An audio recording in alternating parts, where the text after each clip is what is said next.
things about you I don't even want to see. Because I respect you so much. Meaning, I don't need to be all up in your everyday business. I'm just glad to be in your presence. I never forget my father in ministry, Mr. McKinley. We was having a discussion. We were on our way to church for New Year's Eve one year. And him and Lady McKinley, and we were fussing, because I always used to challenge him, so we were fussing in the car, respectfully challenged, just asking questions.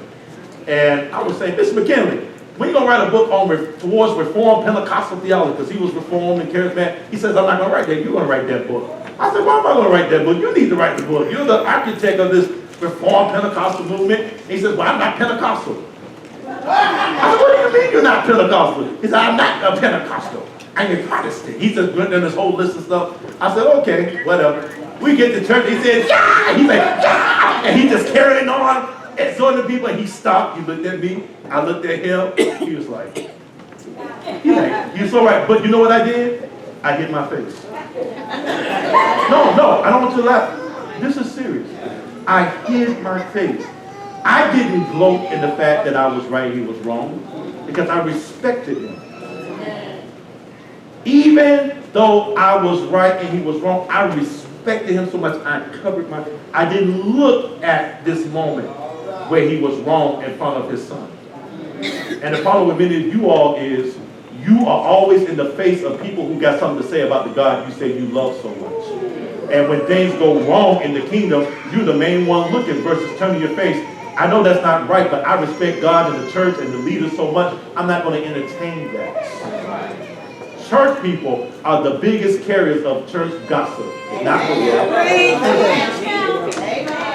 When people call me with gossip, I say, I don't want to hear that. I'm not going to entertain that. Why? Not because I so much care about the person they're talking about. I care about God. I respect him. I respect the church. The church got problems. No church is perfect, but I still respect the church.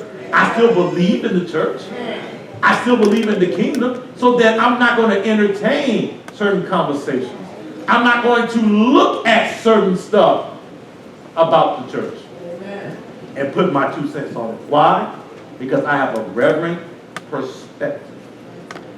And God says, if you don't get a reverent perspective of God, if you feel like you have the right to look in on everything pertaining to God, he says, and you'll never fear me and honor me to the place where you're in a position to constantly hear the voice of God. You cannot move forth in your purpose if you cannot consistently hear the voice of God. I'll stop there. Everyone say.